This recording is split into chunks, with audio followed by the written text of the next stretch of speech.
नमस्कार, बहुत स्वागत आपका हिंदी खबर में। मैं हूं आपके साथ सुनील सिंह पौरुष। पंजाब की आम आदमी पार्टी सरकार प्रदेश के विकास के लिए लगातार नए नए फैसले ले रही है।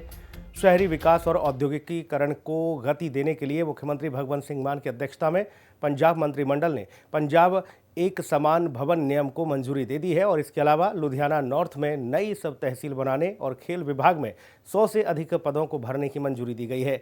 साथ ही कैबिनेट मीटिंग में पंजाब के उद्योग और नशा मुक्ति केंद्र के लिए भी बड़ा फैसला लिया गया।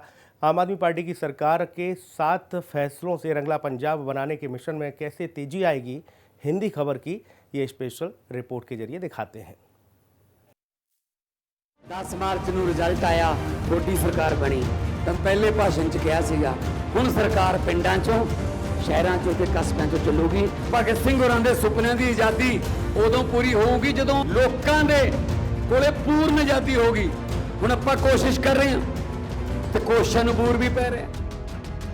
पंजाब की आप सरकार का बड़ा फैसला, पंजाब कैबिनेट में यूनिफाइड बिल्डिंग रूल्स को मंजूरी। अब नक्शा पास करवाने की नहीं पड़ेगी जरूरत, कमजोर वर्ग के लोगों को मिलेंगे किफायती प्लॉट।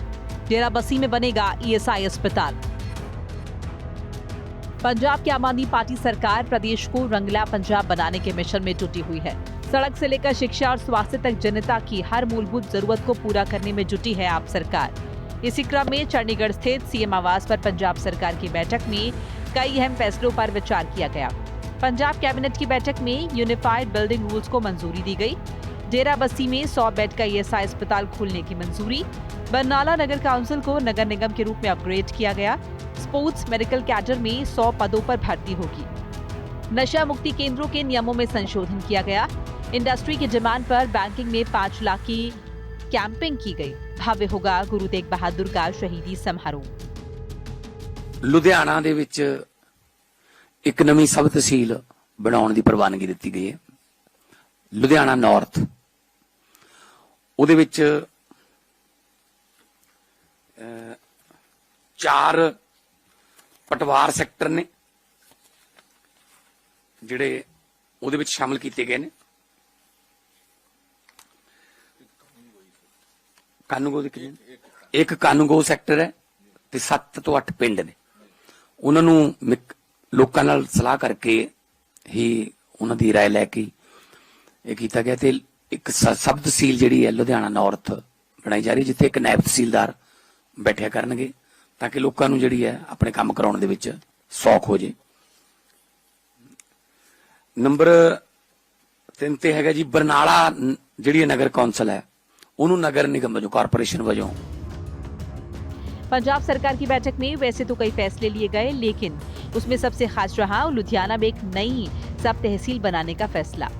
लुधियाना नॉर्थ को तहसील बनाया जाएगा, जिसमें 4 पटवारी सर्कल शामिल है। इसमें 7-8 गांव और एक कानून गो सर्कल है। एक नायब तहसीलदार वहां बैठेगा। इसके अलावा सीएम भगवंत मान ने मीटिंग में पंजाब यूनिफाइड बिल्डिंग नियम को मंजूरी देकर मकान निर्माण शहरी विकास विभाग की मंजूरियां और लागू करने की शर्तें आसान कर दी। यूनिफाइड बिल्डिंग रूल्स को मंजूरी मिलने के बाद पंजाब में मकान और इमारतों की मंजूरी प्रक्रिया में आ रही पुरानी दिक्कतें दूर होंगी। अब इमारतों की ऊंचाई सीमा 15 मीटर से बढ़ाकर 21 मीटर कर दी गई है। सेल्फ सर्टिफिकेशन के जरिए नक्शा पास कराने की सुविधा होगी, जिससे देरी और भ्रष्टाचार पर अंकुश लगेगा। ग्राउंड कवरेज की सीमा 100 मीटर तक बढ़ाई गई है। साथ ही पार्किंग और अन्य नियमों में छूट दी गई है। सीएम मान ने कहा कि इससे आम लोगों को बड़ी राहत मिलेगी। सेल्फ सर्टिफिकेशन ਜਿਹੜਾ ਆਪ ਦੀ ਸਰਟੀਫਿਕੇਸ਼ਨ ਤੇ ਆਪਣੇ ਜਿਹੜਾ ਆਰਕੀਟੈਕਟ ਹੈ ਉਹਦੇ ਤੋਂ ਉਹ ਕਰਵਾ ਕੇ ਇਹ ਜਿਹੜਾ ਬੜਾ ਗੁੰਝਲਦਾਰ ਮਸਲਾ ਸੀ, ਨਕਸ਼ਾ ਪਾਸ ਕਰਾਉਣਾ ਦਫ਼ਤਰਾਂ ਦੇ ਬਹੁਤ ਚੱਕਰ ਲੱਗਦੇ ਸੀ ਤੇ ਉਹਦੇ ਚ ਕਿਤੇ ਨਾ ਕਿਤੇ ਚੱਕਰਾਂ ਚੋਂ ਫਿਰ ਕਰਪਸ਼ਨ ਵਾਲੇ ਪਾਸੇ ਨੂੰ ਜਾਂਦੀ ਸੀ ਗੱਲ। ਤਾਂ ਇਹ ਹੁਣ 21 ਮੀਟਰ ਤੱਕ ਦੀਆਂ ਜਿਹੜੀਆਂ ਬਿਲਡਿੰਗਾਂ ਨੇ ਉਹਦੇ ਵਿੱਚ ਕੋਈ ਨਕਸ਼ਾ इधर उधर दफ्तर धक्के खाने की लोड़ नहीं। सैल्फ सर्टिफिकेशन मुताबिक वो नक्शा जोड़ा वो पास हो जाऊगा। ते ग्राउंड कवरेज भी बढ़ाई गई है। उन्होंने जी 100 मीटर का जोड़ा घट्टो घट्ट 100 मीटर का जोड़ा प्लाट है वो ग्राउंड पार्किंग ते सैटबैक ते खुली जगह के जोड़े नियम ने उन्होंने ढिल दी गई है।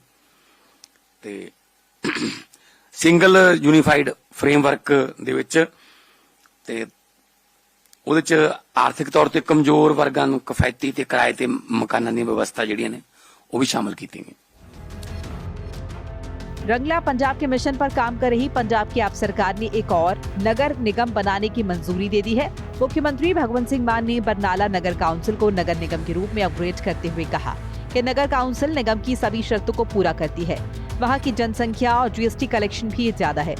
इसकी लंबे समय से वो मांग चल रही थी। कैबिनेट मीटिंग में पंजाब के उद्योगों के लिए भी फैसला लिया गया। सीएम भगवंत सिंह मान ने कहा कि इंडस्ट्री की डिमांड पर बैंकिंग में 5 लाख की कैंपिंग की गई, रजिस्ट्रेशन ड्यूटी में छूट दी गई। ये फैसले मंत्रियों और माहिरों की कमेटीज के रिपोर्ट के बाद लागू किए गए हैं। एक बड़ा ਵੱਡਾ ਸਟੈਪ ਅਸੀਂ ਅੱਜ ਹੋਰ ਲਿੱਤਾ ਹੈ। ਅੱਜ ਜਿਹੜੀ ਕੈਬਨਿਟ ਮੀਟਿੰਗ ਹੋਈ ਹੈ ਮਾਨਯੋਗ ਮੁੱਖ ਮੰਤਰੀ ਜੀ ਦੀ ਅਗਵਾਈ ਵਿੱਚ, ਇਹ ਬਹੁਤ ਦੇਰ ਦੀ ਡਿਮਾਂਡ ਸੀ ਇੰਡਸਟਰੀ ਦੀ। ਇਹ ਜਿੰਨੇ ਵੀ ਇੰਡਸਟਰੀ ਐਸੋਸੀਏਸ਼ਨ ਵਾਲੇ ਹੈਗੇ ਸੀ, ਚਾਹੇ ਉਹ CII ਵਾਲੇ ਹੈ, ਐਪੈਕਸ ਚੈਂਬਰ ਵਾਲੇ ਹੈ, CICU ਵਾਲੇ, PHDCCI ਵਾਲੇ, ਸਾਰਿਆਂ ਨੇ ਰਿਪਰੈਜ਼ੈਂਟੇਸ਼ਨਾਂ ਦਿੱਤੀਆਂ ਕਿ ਜਿਹੜੀ ਸਟੈਂਪ ਡਿਊਟੀ ਲੱਗਦੀ ਹੈ, ਜਿਹੜੇ ਅਸੀਂ ਬੈਂਕ ਦੇ ਲੋਨ ਲੈਂਦੇ ਆ, ਉਹਨਾਂ ਤੇ ਸਟੈਂਪ ਡਿਊਟੀ ਬਹੁਤ ਜ਼ਿਆਦਾ ਸੀ। ਅੱਜ ਮੈਂ ਬੜੀ ਖੁਸ਼ੀ ਨਾਲ ਅਨਾਉਂਸ ਕਰਨ ਜਾ ਰਿਹਾ, ਅੱਜ ਮੇਰੇ ਇੰਡਸਟਰੀਲਿਸਟ ਭਰਾ ਔਰ ਮੇਰੇ ਵਪਾਰੀ ਭਰਾ ਜਿਹੜੇ ਲੋਨ ਲੈਂਦੇ ਆ ਔਰ ਜਿਨ੍ਹਾਂ ਨੇ ਲੋਨ ਲਿੱਤੇ ਹੋਏ ਹੈ, ਉਹਨਾਂ ਲਈ ਖੁਸ਼ਖਬਰੀ ਹੈ ਕਿ ਇੱਕ ਤਾਂ ਅਸੀਂ ਹਾਈਪੋਥੀਕੇਸ਼ਨ ਤੇ ਮੌਰਟਗੇਜ ਨੂੰ ਇਕੱਠਾ ਕਰਕੇ ਉਹਦੇ ਤੇ 0.25% ਰਹਿਣ ਦਿੱਤਾ, ਜਿਹੜਾ ਪਹਿਲਾਂ ਵੀ 0.25% ਸੀ। ਪਰ ਅੱਗੇ 0.25% ਹਾਈਪੋਥੀਕੇਸ਼ਨ ਤੇ ਅਲੱਗ ਪੈਂਦਾ ਸੀ, ਮੌਰਟਗੇਜ ਤੇ ਅਲੱਗ ਪੈਂਦਾ ਸੀ। ਹੁਣ 0.25% ਇੱਕ ਕਰਤਾ और दूजी गल ये है कि उन्होंने कैप करता सी 5 लाख रुपए दे।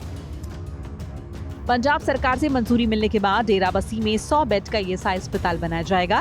इसे केंद्र सरकार बनाएगी, जबकि राज्य सरकार 4 एकड़ जमीन मुहैया करवाएगी।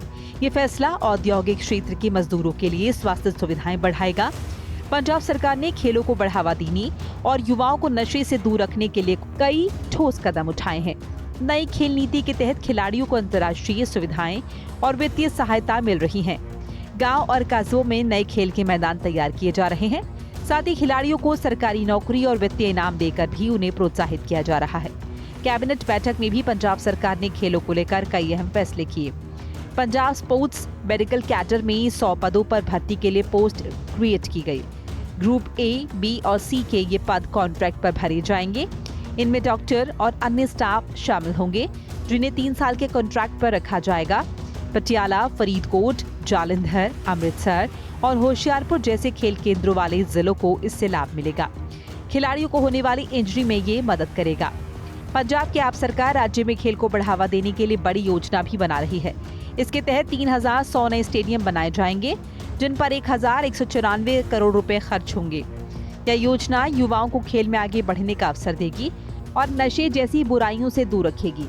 इससे पंजाब में खेल का स्तर और ऊंचा उठेगा। पंजाब स्पोर्ट्स मेडिकल केडर दियां 14 ग्रुप A दियां, 16 ग्रुप B दियां ते 80 ग्रुप C दियां लगभग 100 तो ਵੱਧ ਇਹ ਨਵੀਆਂ ਪੋਸਟਾਂ ਕ੍ਰੀਏਟ ਕੀਤੀਆਂ ਗਈਆਂ। ਸਪੋਰਟਸ ਮੈਡੀਸਨ ਨਾਲ ਰਿਲੇਟਡ ਫਿਜ਼ੀਓਥੈਰੇਪਿਸਟ, ਯੋਗਾ ਜਾਂ ਜਿਹੜੇ ਡਾਕਟਰ ਨੇ ਸਪੋਰਟਸ ਨਾਲ ਰਿਲੇਟਡ ਜਿਹੜੀਆਂ ਇੰਜਰੀਜ਼ ਹੋ ਜਾਂਦੀਆਂ ਨੇ, ਉਹਨਾਂ ਨੂੰ 3 ਸਾਲ ਲਈ ਕੰਟਰੈਕਟ ਤੇ ਰੱਖਿਆ ਜਾਊਗਾ। ਜੇ ਕੋਈ ਸੱਟ ਵੱਜਦੀ ਹੈ ਤਾਂ ਰਿਕਵਰੀ ਜਲਦੀ ਹੋਵੇ ਤੇ ਨਾਲ ਉਹਨਾਂ ਦੀ ਜਿਹੜੀ ਪਰਫਾਰਮੈਂਸ ਹੈ ਉਹ ਵੀ ਸੁਧਰੇ, ਕਿਉਂਕਿ ਨਾਲ ਸਾਰੇ ਜਿਹੜੇ ਡਾਕਟਰ ਰਹਿਣਗੇ ਜਾਂ ਫਿਜ਼ੀਓਥੈਰੇਪਿਸਟ ਰਹਿਣਗੇ ਤਾਂ ਪਲੇਅਰ ਦੀ ਜਿਹੜੀ ਸਰੀਰਕ ਸਮਰੱਥਾ ਜਿਹੜੀ ਉਹ ਵੱਧਦੀ ਹੈ। पंजाब में पिछले 6 महीने से नशे के खिलाफ युद्ध चलाया जा रहा है। इसके जरिए पंजाब में मौजूद ज्यादातर नशा तस्करों को पकड़कर सलाखों के पीछे पहुंचा दिया गया है और जो बचे हुए ड्रग माफिया हैं उन्हें भी पकड़ने के लिए पूरे पंजाब में ऑपरेशन चलाया जा रहा है। साथ ही नशे के आदी लोगों को नशा मुक्ति केंद्र में रखकर उनकी जिंदगी को बदलने की कोशिश की जा रही है। कैबिनेट की बैठक के बाद मुख्यमंत्री भगवंत सिंह मान ने बताया कि नशा मुक्ति केंद्रों के नियमों में संशोधन किया गया है, जिसके बाद अब एक व्यक्ति 5 नशा मुक्ति केंद्र ही चला पाएगा। नशा मुक्ति केंद्र पर बायोमेट्रिक हाजिरी लगेगी। मरीजों को दी जाने वाली दवाइयों पर नजर रखी जाएगी। खरड़ की लैब से सारा ऑपरेट होगा। पंजाब में इस वक्त 140 से 145 प्राइवेट नशा मुक्ति केंद्र चल रहे हैं, जिसे लेकर कई शिकायतें आई हैं। वहां पर लोगों को टॉर्चर किया जाता है। ऐसे में सारी साइट से रिपोर्ट लेकर नए नियम लागू किए जाएंगे। ਰੀਹੈਬ ਸੈਂਟਰ ਨੇ, ਨਸ਼ਾ ਮੁਕਤੀ ਕੇਂਦਰ ਨੇ, ਉਹਨਾਂ ਦਾ ਜਿਹੜਾ ਰੂਲਸ ਐਂਡ ਰੈਗੂਲੇਸ਼ਨ ਨੇ ਉਹਨਾਂ ਦੇ ਵਿੱਚ ਸੋਧ ਕੀਤੀ ਗਈ ਹੈ।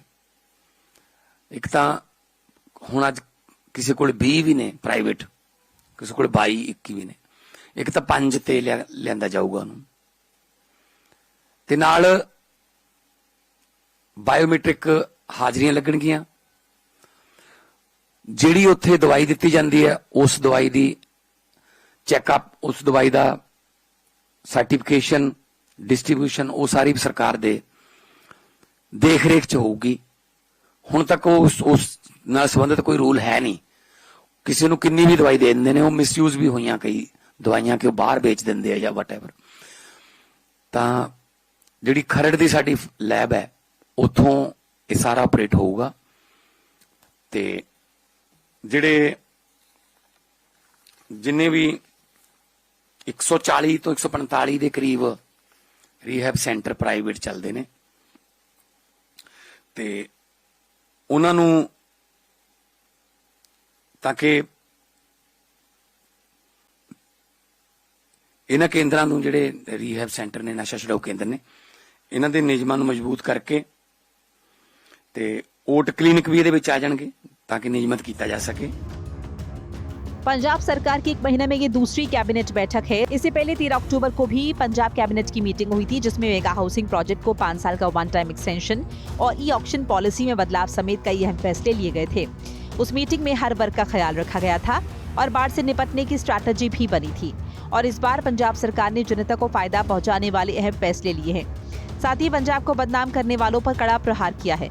पिछले कुछ समय से पराली जलाने को लेकर पंजाब से दिल्ली तक सियासी बवाल मचा हुआ है, खासकर जब से दिल्ली सरकार के मंत्री मनजिंदर सिंह सिरसा ने कहा कि पंजाब में पराली जलाने की वजह से दिल्ली का प्रदूषण बढ़ गया है। उसके बाद से आम आदमी पार्टी के नेता दिल्ली के बीजेपी सरकार पर हमलावर हैं। पराली जलाने की समस्या पर मुख्यमंत्री भगवंत सिंह मान ने भी केंद्र पर निशाना साधा और कहा कि जब आग नहीं लगाई तो धुआं कैसे पहुंच गया और दिल्ली से आगे धुआं क्यों नहीं जाता। ये सब अन्नदाता को बदनाम करने की साजिश है। साथ ही सीएम मान ने यह भी मांग की कि प्रधानमंत्री मोदी जब दूसरे देशों की जंग रुकवा सकते हैं तो फिर पराली के धुएं की समस्या दूर क्यों नहीं करते। मतलब जे पंजाब तो दिल्ली जाना होवे तो ਉਹਦੇ ਵਾਸਤੇ नॉर्थ टू साउथ हवा चलनी चाहिए। पहला कोई हवा नहीं चल रही, किमें जाऊगा जी इदा। और हजे 70 ਤੋਂ 80% ਸਾਡੀ फसल नहीं आई, हजे सिर्फ 90 ਲੱਖ मीट्रिक टन आई है। ਤਾਂ ਹਜੇ 90 ਆਉਣੀ ਹੈ ਲਗਭਗ, ਤੇ ਅੱਗ ਨਹੀਂ ਲਾਈ ਤੇ ਪਹਿਲੀ ਕਿਵੇਂ ਪਹੁੰਚ ਗਿਆ? 15 ਦਿਨ ਹੋ ਗਏ, ਤਾਂ 10-15 ਦਿਨ ਹੋ ਗਏ। ਸਿਰਸਾ ਸਾਹਿਬ ਨੇ ਤਾਂ ਪਹਿਲੇ ਕਹਿਤਾ, ਕਹਿੰਦੇ ਪਹੁੰਚ ਗਿਆ। ਤੇ ਫਿਰ ਹਰਿਆਣੇ ਦਾ ਕਿਉਂ ਨਹੀਂ ਪਹੁੰਚਿਆ? ਹਰਿਆਣੇ ਨੂੰ ਕਿਉਂ ਨਹੀਂ ਕਿਹਾ ਉਹਨਾਂ ਨੇ? ਹਰਿਆਣਾ ਸਾਡੇ ਤੋਂ ਵਿਚਾਲੇ ਪੈਂਦਾ ਜੀ। ਬਸ ਜਸਟ ਉਹੀ ਇਹ ਤੁਸੀਂ ਹੁਣ ਉਹਨਾਂ ਤੋਂ ਯਮਨਾ ਨਹੀਂ ਸਾਫ਼ ਹੋ ਰਹੀ, ਇੱਕ ਨਵੀਂ ਯਮਨਾ ਬਣਾ ਲਈ ਦੇਖੋ ਮੋਦੀ ਜੀ ਵਾਸਤੇ। ਉਹ ਕਿਸੇ ਹੋਰ ਯਮਨਾ ਚ ਨਹਾਉਣਗੇ। AQI ਜਿਹੜਾ ਲੈਵਲ ਸੀਗਾ ਉਹ 400 ਤੇ 500 ਤੇ 800 900 ਤੇ ਕਿਵੇਂ ਚਲਾ ਗਿਆ ਜੀ? ਤੇ ਫਿਰ ਦਿੱਲੀ ਤੋਂ ਅੱਗੇ ਕਿਉਂ ਨਹੀਂ ਜਾਂਦਾ? ਤੂੰ ਰੁਕ ਜਾਂਦਾ ਜੀ, ਉਹਨੂੰ ਪਤਾ ਲੱਗ ਜਾਂਦਾ ਕਿ ਮੈਂ ਕਨਾਟ ਪਲੇਸ ਹੀ ਰਹਿਣਾ, ਜਾਂ ਮੈਂ ਦਿੱਲੀ ਦੇ ਐਸੇ ਇਲਾਕੇ 'ਚ ਹੀ ਰਹਿਣਾ, ਬਸ ਇੱਥੇ ਮੇਰਾ ਮੁਕਾਮ ਹੈ, ਇੱਥੇ ਖਤਮ ਹੋ ਜਾਣਾ ਮੈਂ। ਅੱਗੇ ਕਿਉਂ ਨਹੀਂ ਲੰਘਦਾ ਜੀ ਫਿਰ ਉਹ? ਸੋ ਇਹ ਤਾਂ ਇੱਕ ਨਾ ਪੋਲੀਟੀਕਲ ਮੁੱਦਾ ਬਣਾ ਰੱਖਿਆ ਬਦਨਾਮ ਕਰਨ ਵਾਸਤੇ। ਔਰ ਅੰਨਦਾਤੇ ਨੂੰ ਮੈਂ ਪਹਿਲੇ ਦਿਨੋਂ ਕਹਿੰਦਾ ਰਿਹਾ, ਅੰਨਦਾਤੇ ਨੂੰ ਬਦਨਾਮ ਨਾ ਕਰੋ, ਕੋਈ ਅਲਟਰਨੇਟਿਵ ਦਿਓ ਜਾਂ कोई सोल्यूशन दो।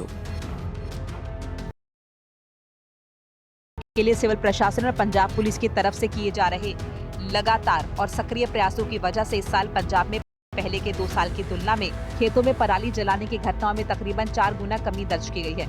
पंजाब सरकार का दावा है कि पराली और प्रदूषण के खिलाफ पंजाब में जो काम हुआ है वो पूरे देश के लिए मिसाल बन चुका है। पंजाब प्रदूषण नियंत्रण बोर्ड के आंकड़ों के मुताबिक 15 सितंबर से 21 अक्टूबर 2025 तक पंजाब में केवल 415 पराली जलाने की घटनाएं दर्ज की गई थी, जो पिछले साल की इस अवधि की तुलना में तकरीबन 72% कम है। ये गिरावट किसानों और राज्य सरकार की सामूहिक कोशिशों का परिणाम है। इससे पहले साल 2024 में पंजाब में 1510 पराली जलाने की घटनाएं सामने आई थी। 2023 में पंजाब में 1464 पराली जलाने के मामले दर्ज हुए। जबकि कांग्रेस की पिछली सरकार के दौरान साल 2021 में 15 सितंबर से 21 अक्टूबर के बीच पराली जलाने के कुल 4,327 मामले दर्ज हुए थे। इससे पता चलता है कि किस तरह से पराली को लेकर पंजाब की आम आदमी पार्टी सरकार गंभीर है। अब पंजाब पराली के धुएं में नहीं, तरक्की की नई रोशनी में देखा जा रहा है, लेकिन सियासत थमने का नाम नहीं ले रही है। वो हफ्ता का जग लाई भी नहीं, वो पहली गल करी ने दिल्ली आ गया तू मामा कहा जे पंजाब तक पहुंचे नहीं। पहली गल ने दिल्ली आ गया, मैं कहा यार दिल्ली पाइप नहीं भेजा सी, हरियाणे का नहीं पहुंचता, हरियाणे का तू नहीं पहुंचता, पंजाब का कहने पहुंच। अच्छा ये दिल्ली वाले कही ने इधर पहुंच गया, इधर लाहौर वाले कही ने साडे कोल पहुंच गया, साडा तू मजा रहा तू नहीं जाता यार, साडे जेड़ा हुंदा साडे कोल रह जांदा। सो वीरो कोई गल नहीं, ਆਪਾਂ ਅੰਨ ਲਾਤੇ ਹਾਂ ਔਰ ਦਾਤਾ ਹਮੇਸ਼ਾ ਦਾਤਾ ਮੰਗਣ ਵਾਲਾ ਹੁੰਦਾ ਹੈ, ਦਾਤਾ ਮੰਗਦਾ ਨਹੀਂ ਹੁੰਦਾ। ਅਸੀਂ ਹੱਕ ਮੰਗਦੇ ਹਾਂ, ਭੀਖ ਨਹੀਂ ਮੰਗਦੇ। ਸੋ ਇਸ ਕਰਕੇ ਤੁਹਾਡੇ ਨਾਲ ਖੜਾਂਗੇ, ਜਿੱਥੇ ਵੀ ਜਾਣਾ ਪਿਆ ਤੁਹਾਡੇ ਹੱਕਾਂ ਵਾਸਤੇ ਲੜਾਂਗੇ। वैसे पंजाब सरकार का पूरा फोकस इस वक्त गुरु तेग बहादुर की 350वीं शहीदी दिवस के मौके पर आयोजित एक महीने के कार्यक्रम को भव्य बनाने पर है। 26 अक्टूबर को आम आदमी पार्टी के संयोजक अरविंद केजरीवाल, मुख्यमंत्री भगवंत मान समेत पंजाब कैबिनेट के सभी मंत्रियों ने दिल्ली के श्री रकाबगंज साहिब गुरुद्वारा में पहुंचकर मत्था टेका। 26 नवंबर तक पूरे पंजाब समागम किया जा रहा है। ਯਾਤਰਾਵਾਂ ਚੱਲਣਗੀਆਂ।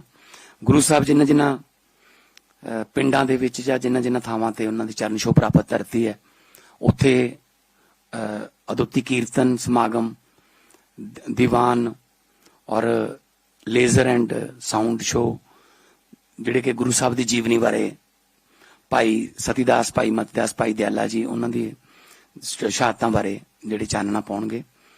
ਤੇ ਜਾ ਕੇ ਸਾਰੇ 23, 24, 25 ਤਰੀਕ ਨੂੰ ਜਿਹੜੇ ਫੰਕਸ਼ਨ ਨੇ ਉਹ ਅਨੰਦਪੁਰ ਸਾਹਿਬ ਇਕੱਠੇ ਹੋਣਗੇ। ਤੇ 24 ਤਰੀਕ ਨੂੰ ਪੰਜਾਬ ਵਿਧਾਨ ਸਭਾ ਦਾ ਜਿਹੜਾ ਸੈਸ਼ਨ ਹੈ ਉਹ ਅਨੰਦਪੁਰ ਸਾਹਿਬ ਵਿਖੇ ਹੋਊਗਾ। ਤੇ 25 ਤਰੀਕ ਨੂੰ ਭੋਗ ਪੈਣਗੇ ਤੇ ਉਸ ਤੋਂ ਬਾਅਦ ਫਿਰ ਦਿੱਲੀ ਲਈ ਰਵਾਨਗੀ ਹੋਊਗੀ, ਚਾਂਦਨੀ ਚੌਕ ਜਿੱਥੇ ਉਹਨਾਂ ਦੀ ਸ਼ਹਾਦਤ ਹੋਈ ਸੀ। कैबिनेट मंत्री के बाद मुख्यमंत्री भगवंत सिंह मान ने बताया कि श्री गुरु तेग बहादुर के नगर कीर्तन का पहला काफिला श्रीनगर से चलेगा। उसमें कश्मीरी पंडित भी शामिल होंगे। इसके अलावा राष्ट्रपति के साथ देश के सभी मुख्यमंत्रियों को आमंत्रित किया गया है। वहीं प्रधानमंत्री से भी आमंत्रण देने के लिए वक्त मांगा गया है। 24 नवंबर को विधानसभा का स्पेशल सेशन श्री आनंदपुर साहिब में होगा। हिंदी खबर की स्पेशल रिपोर्ट।